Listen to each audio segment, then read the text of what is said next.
بسم اللہ الرحمن الرحیم الصلاۃ والسلام علیک یا رسول اللہ الصلاۃ والسلام علیک یا نبی اللہ وعلی آلک واصحابک یا نور اللہ۔ درود پاک پڑھیں۔ اللہم صلی وسلم علی سیدنا مولانا محمد وعلی آل سیدنا مولانا محمد وبارک وسلم صلو علیہ صلاۃ وسلام علیک یا رسول اللہ صلی اللہ تعالی علیہ وسلم۔ اللہ تبارک و تعالیٰ نے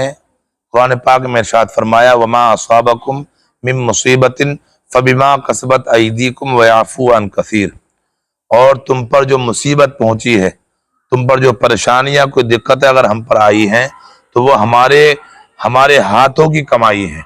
یعنی جو کام ہم کرتے ہیں، جو گناہ ہم کرتے ہیں، اللہ کی جو نافرمانیاں ہم کرتے ہیں، انہی نافرمانیوں کی وجہ سے اللہ تبارک و تعالیٰ کی طرف سے ہمارے لیے عذاب آتا ہے۔ کوئی پریشانی اگر ہم پر ہے وہ ہماری وجہ سے ہے، اس میں کسی کا کوئی فالٹ نہیں۔ اگر فالٹ ہے، اگر کمی ہے تو وہ ہماری کمی ہے، کیونکہ ہم نافرمان ہو چکے ہیں۔ اگر ہم پر کوئی عذاب آ جائے، کوئی پریشانی آ جائے، کوئی دقت آ جائے، کوئی بیماری لگ جائے، سمجھے، وہ سب کمیاں جو ہیں وہ ہماری وجہ سے آتی ہیں، اور نہ جانے کتنے گناہوں کو، کتنی خطاؤں کو تو اللہ تبارک و تعالیٰ معاف فرما دیتا ہے۔ جیسے نماز ہے،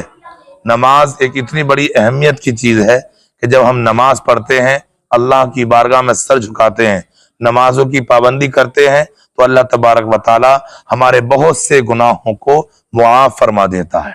اور اللہ نے جس کو نماز کی توفیق عطا فرمائی ہے، سمجھو کہ اللہ نے اس پر بہت بڑا احسان کیا ہے۔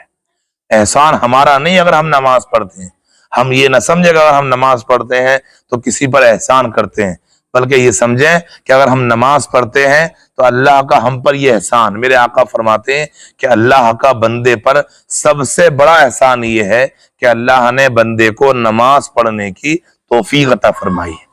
تو یہ احسان ہے اللہ کا ہم پر، اگر ہم نماز پڑھتے ہیں، اگر ہم اس کی بارگاہ میں سر جھکاتے ہیں، اگر ہم رمضان کے روزے رکھتے ہیں، اگر ہم اپنے مال کی زکوٰۃ نکالتے ہیں، تو یہ اللہ کا ہم پر احسان ہے کہ اللہ نے ہمارے دل میں یہ بات ڈالی ہے کہ اس کی بارگاہ میں سر جھکانے میں ہی دنیا اور آخرت کی کامیابیاں ہیں۔ ہم بھی یہی چاہتے ہیں کہ ہمیں دنیا اور آخرت کی کامیابی نصیب ہو جائے، ہماری پریشانیاں دور ہو جائیں، ہمیں مرنے کے بعد جنت میں اعلیٰ مقام مل جائے، ہمیں مرنے کے بعد عذاب قبر سے ہم کو چھٹکارا مل جائے، ہمارا دنیا میں ہر کام بن جائے۔ تو پیارے، اس کا واحد صرف اور صرف ایک ہی راستہ ہے، اور وہ راستہ صرف وہی ہے جو اللہ کی بارگاہ میں سر جھکاتا ہے، وہ دنیا میں بھی کامیاب ہے اور آخرت میں بھی کامیاب ہے۔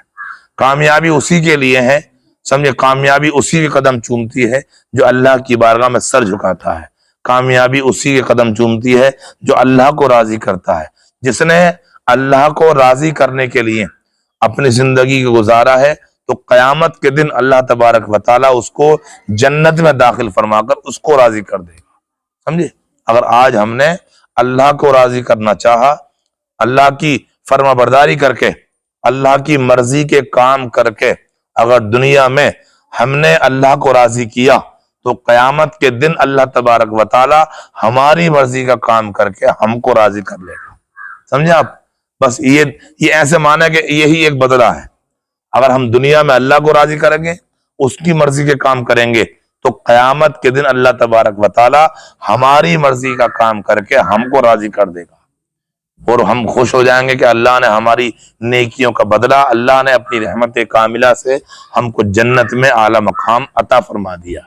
تو ہمارے پاس بس ایک یہی طریقہ ہے کہ اگر ہم چاہتے ہیں کہ اللہ تبارک و تعالیٰ قیامت کے دن ہمیں جنت میں اعلیٰ مقام دے اور ہمیں راضی کر دے، ہم خوش ہو جائیں، تو پھر ہمیں دنیا میں اللہ کو راضی کرنا ہوگا،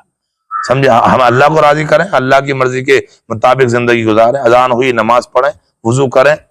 نماز کے تمام طریقے سیکھیں، اچھی طرح سے نماز پڑھیں، انشاءاللہ اللہ تبارک و تعالیٰ قیامت کے دن